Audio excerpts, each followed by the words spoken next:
एकनाथ शिंदेंचं हलक्यात घेऊ नका हे वक्तव्य कुणासाठी? अजितदादांचा मिश्किल सवाल.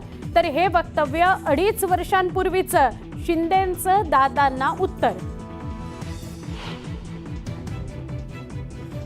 संतोष देशमुख हत्या प्रकरणी फखराबादचे सरपंच बिक्कड आणि काही पोलीस अधिकाऱ्यांना 6 आरोपी करा. भाजप आमदार सुरेश धस यांची सरकारकडे मागणी.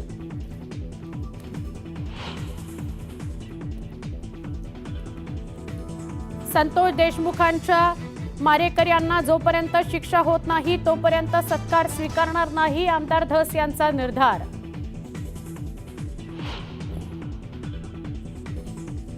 उपमुख्यमंत्री एकनाथ शिंदेंच्या बालेकिल्ल्यात मंत्री गणेश नाईकांचा जनता दरबार. शिंदेंची कोंडी करण्याचं राजकारण सुरू असल्याच्या चर्चांना उधाण. स्थानिक स्वराज्य संस्थांच्या निवडणुकीसंदर्भात उद्या सर्वोच्च न्यायालयात सुनावणी. गेल्या 3 वर्षांपासून लांबणीवर पडलेल्या निवडणुकींचा मार्ग मोकळा होणार का? सुनावणीकडे जनतेचं लक्ष. न्यायालयानं सुनावलेल्या शिक्षेविरोधात कृषी मंत्री माणिकराव कोकाटे नाशिक कोर्टात घेणार धाव. शिक्षेला स्थगिती मिळाल्यास कोकाटेंना दिलासा मिळण्याची शक्यता. मातोश्रीवर रश्मी ठाकरेंच्या नेतृत्वात आज महिला पदाधिकाऱ्यांची महत्त्वाची बैठक. नीलम गोरेंविरोधातील आंदोलनाची पुढील दिशा ठरणार. उपमुख्यमंत्री एकनाथ शिंदे आज कुंभमेळ्यात होणार सहभागी. प्रयागराज इथल्या संगमावर करणार अमृत स्नान. शिंदेंसोबत शिवसेनेचे मंत्री आणि नेतेही करणार कुंभस्नान. दिव्यातील अनधिकृत इमारतींवर ठाणे महानगरपालिका चालवणार हातोडा. मुख्य चौकातील काही इमारतींवर होणार कारवाई. मोठ्या पोलीस बंदोबस्तात कारवाई होणार असल्याची माहिती. आणि टीम इंडियाचा पाकिस्तानवर दणदणीत विजय. किंग कोहलीचं खणखणीत शतक तर श्रेयस अय्यरची अर्धशतकी खेळी.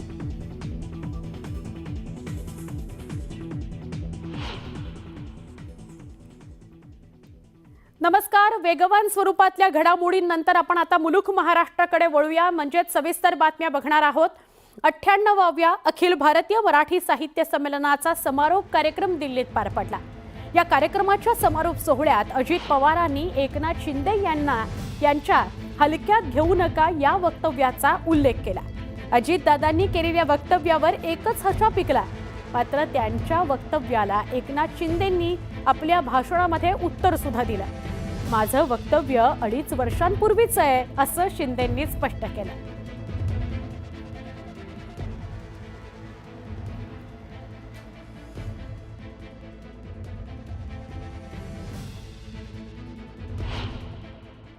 आता परवाच असा का शब्द वापरला एकनाथराव शिंदे साहेबांनी?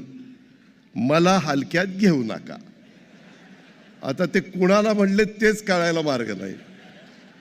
आता हलक्यात मशालीने घ्यायचं नाही का अजून कोणी घ्यायचं नाही?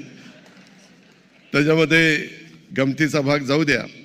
आणि मग अजित दादा म्हणाले हलक्यात घेऊ नका, ते 2.5 वर्षापूर्वीच आहे. आणि मग अजित दादा म्हणाले हलक्यात घेऊ नका, ते 2.5 वर्षापूर्वीच आहे. दिल्लीत साहित्य संमेलनाच्या समारोपाच्या वेळी भाषण करताना उपमुख्यमंत्री अजित पवार यांनी चांगलीच फटकेबाजी केली. राजकीय व्यासपीठ नसलं तरी अजित पवारांनी गेल्या काही दिवसांमधील बातम्यांचा यावेळी आपल्या शैलीत समाचार घेतला. महायुतीचं सरकार उत्तमरित्या काम करतंय, आमच्यात कोणीही नाराज वगैरे नाहीये असं यावेळी अजित पवारांनी म्हटलं. मी तर माझ्या मनाला सांगतोय, बाबा कार्यक्रम संपेपर्यंत आपला चेहरा प्रसन्न दिसला पाहिजे